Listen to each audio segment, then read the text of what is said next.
Le village de Kéru, situé entre les collines rouges et la grande forêt sacrée de Bokanji, était un lieu paisible.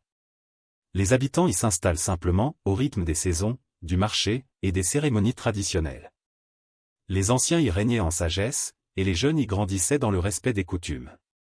Mais tout cela changea le jour où un étranger franchit les limites du village. Dès ordinaire, c'était une fin d'après-midi doux. Un orage menaçait. Le ciel, assombri, semblait prêt à cracher sa colère sur la terre. Les oiseaux s'étaient tus, les feuilles des arbres frémissaient d'un vent étrange, et même les enfants, d'ordinaire bruyants, s'étaient réfugiés chez eux. C'est dans cette atmosphère pesante que Ndako arrivait de Dakun. Il n'avait pas parlé. Il n'avait pas apprécié. Il était juste passé, lentement, avec une démarche souple et fluide, comme s'il glissait sur le sol. Il portait une tunique noire, longue jusqu'aux chevilles, et un turban sombre qui couvrait en partie son visage. Mais ce que personne n'oublia, ce fut son regard. Deux yeux sombres, presque rouges dans la lumière mourante, qui semblaient lire dans les âmes. Les anciens le regardèrent de loin, murmurant des prières. Les jeunes filles, elles, furent tout de suite intriguées. Il avait une beauté brute, virile, mystérieuse. Il n'était pas comme les hommes du village. Il dégageait quelque chose, une force, un magnétisme. Mais il y avait aussi quelque chose de froid, de dangereux. Un frisson parcourait l'échine de ceux qui le croisaient. Pourtant, il fascinait. Ndako s'installe dans une maison abandonnée en bordure du village, juste avant la forêt. Cette demeure, autrefois habitée par une prêtresse respectée, avait été désertée depuis sa mort. Personne n'osait y vivre, par crainte des esprits. Mais lui s'y installa sans peur, sans explication. Les rumeurs commencèrent à circuler. Il est peut-être un ancien soldat fuyant la guerre. Il pourrait être un marabout. Non, moi je dis que ce n'est pas un homme ordinaire. Il a envoyé les ténèbres. Ils avaient raison. Car Ndako n'était pas venu à Kéru par hasard. Depuis plusieurs années, il avait quitté le monde des hommes. Dans un royaume caché, au-delà des terres connues, il avait été initié à l'ordre du Dévoreur, un culte ancien dédié à une entité démoniaque nommée Simba le Famineux.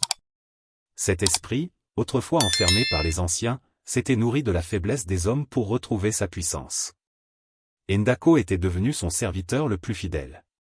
Le pacte était simple, pour chaque femme conquise, surtout vierge, pure ou spirituellement forte, l'esprit de Simba se nourrissait de son énergie vitale. En échange, Ndako recevait de la puissance. Il devenait plus fort, plus beau, plus irrésistible. Sa peau devenait plus lisse, son regard plus profond, ses gestes plus envoûtants. Il devenait une arme, un piège vivant. Et Kéru était un terrain parfait. Un village pieux, rempli de jeunes filles pures, de femmes fortes de foi. Un festin pour le dévoreur. Les premières semaines, Ndako reste discret. Il observe. Il ne parlait à personne, mais notait tout, les jeunes filles qui priaient à la chapelle, celles qui servaient au marché, celles qui riaient innocemment le soir au bord du feu. Il sentait leurs auras. Il flairait leur pureté. Puis, il passe à l'action. La première fut Senabu, une jeune fille de 19 ans, fille du chef du marché. Gentille, douce, un peu naïf. Ndako la fit tomber en 3 jours. Une rose déposée à sa porte. Un sourire échangé. Une promesse de la protéger. Et une nuit d'étoiles, elle tomba dans ses bras. Elle se réveilla vide. Le lendemain, elle se mit à bégayer. Quelques jours plus tard, elle refuse de manger. En une semaine, Senabu n'était plus que l'ombre d'elle-même. La suivante fut Adjara, puis Mariam, puis Fatouma. À chaque conquête, Ndako devenait plus fort. Il sentait le pouvoir courir dans ses veines. Il voyait des choses que personne d'autre ne voyait. Il lisait les pensées. Il influence les rêves. Il parlait aux esprits de la nuit.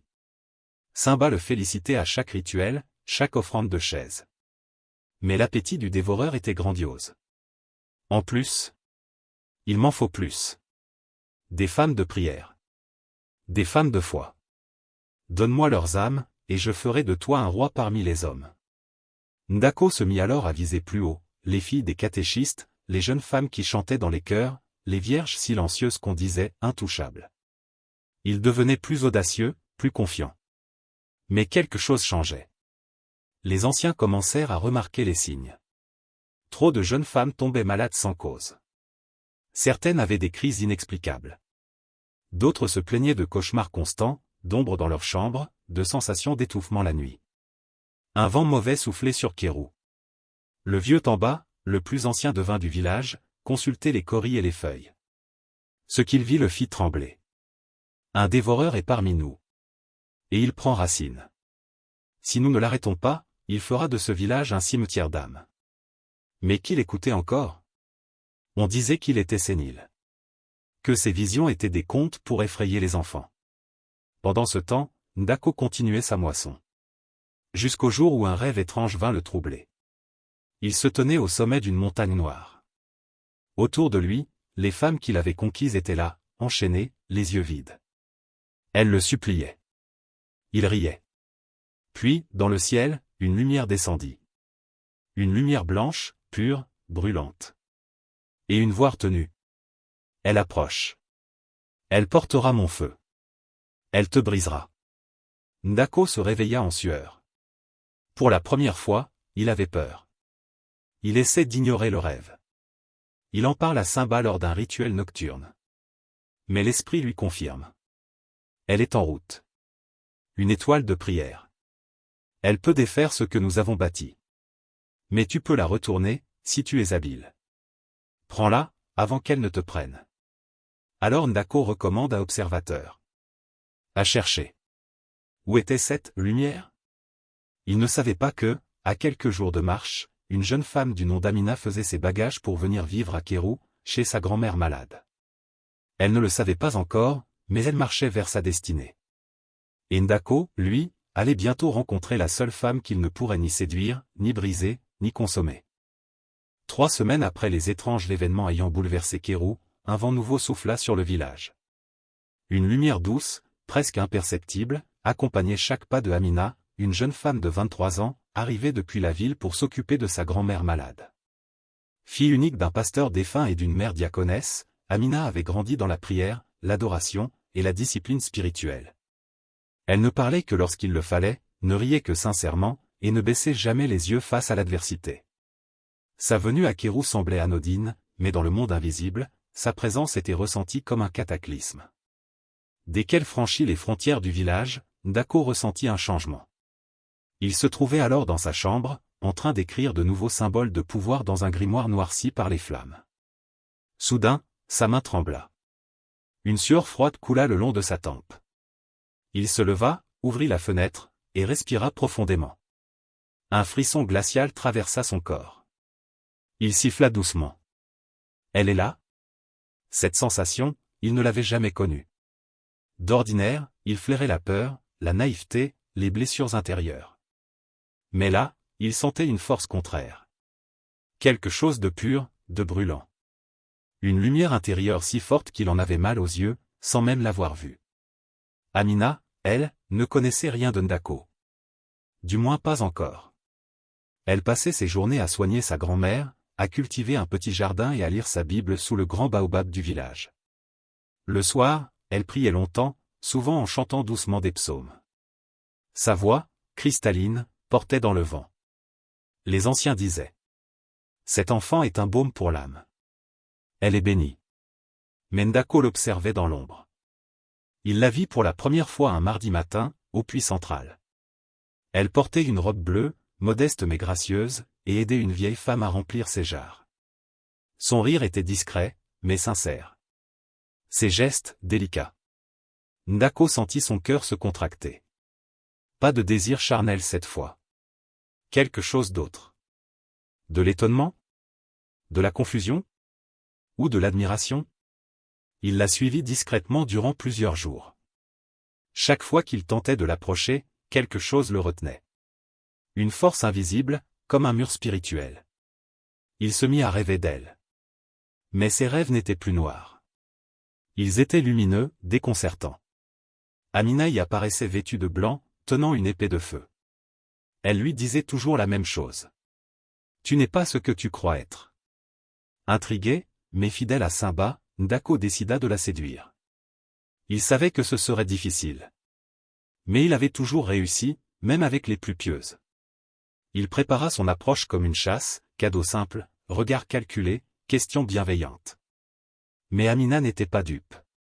Un soir, alors qu'elle priait dans la petite chapelle de Kérou, Ndako entra discrètement et s'assit au fond.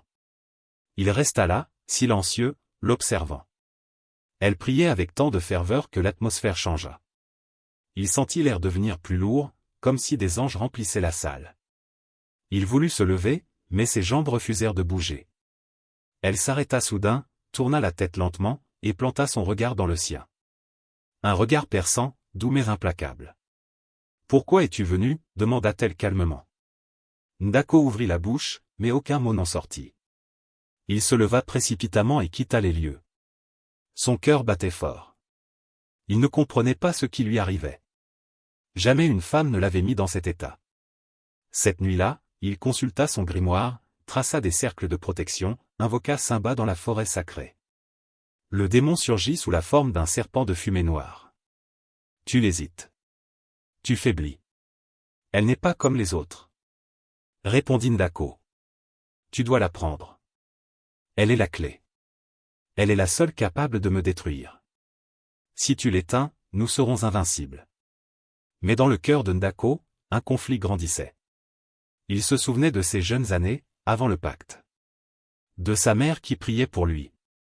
De sa propre foi, autrefois sincère, brisée par les abus, la misère, la perte. Et il se demanda. Et si, elle avait raison? Le lendemain, il se présenta à Amina avec un panier de fruits. Pour votre grand-mère, dit-il. Elle le remercia poliment, sans le laisser entrer. Mais elle ajouta. Je prierai pour vous. Vous en avez besoin. Il faillit s'effondrer. À partir de ce jour, une étrange relation naquit entre eux. Pas de romance, pas de séduction ouverte. Juste des regards, des silences, des échanges indirects. Ndako tentait d'entrer dans sa vie, mais Amina, guidée par une sagesse divine, maintenait une barrière claire. Elle priait chaque nuit pour son salut. Elle savait. L'esprit lui avait révélé la nature de Ndako. Mais elle ne le craignait pas. Elle savait aussi qu'il était enchaîné, pas entièrement perdu. Une nuit, alors qu'il était venu à sa porte, tremblant, perdu, Amina l'invita à s'asseoir sous le grand baobab. « Tu ne peux pas m'avoir, Ndako. Ce que tu cherches en moi, c'est ce que le ciel m'a donné. Et je ne suis pas seul. » Il baissa les yeux. Une larme coula. « Tu pries pour moi » demanda-t-il. « Tous les jours » répondit-elle simplement. À cet instant, une bataille invisible éclata dans les cieux. Le pacte de Ndako vacillait. Le dévoreur hurlait. Mais la lumière, elle, commençait à fissurer les ténèbres. La pluie tombait sans relâche depuis 3 jours sur le village de Kérou. Les ruisseaux avaient débordé, les chemins étaient devenus boueux, et les gens, enfermés dans leurs cases, priaient en silence. Pour certains, c'était une bénédiction. Pour d'autres, un mauvais présage. Mais dans la petite maison en bordure du village, celle que les anciens évitaient, Ndako luttait contre ses propres tempêtes. Depuis plusieurs semaines, il vivait dans une tension insupportable. Ses pouvoirs vacillaient. Ses incantations perdaient en efficacité. Ses rituels se retournaient parfois contre lui.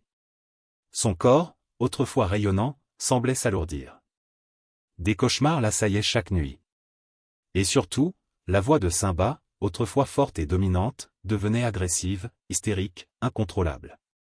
Elle te ronge. Tu l'as. Prends-la. Ou elle nous détruira tous. Mais il n'y arrivait pas. Chaque fois qu'il s'approchait d'Amina avec l'intention de la servir, quelque chose en lui résistait. Il se souvenait de sa voix, de ses prières, de ses larmes versées en cachette pour lui. Il se souvenait de ses paroles simples mais puissantes. Tu peux encore être libre. Il s'était mis à lire la Bible qu'elle lui avait laissée un jour, sans un mot. Il la lisait en cachette, comme un voleur pris entre 2 mondes.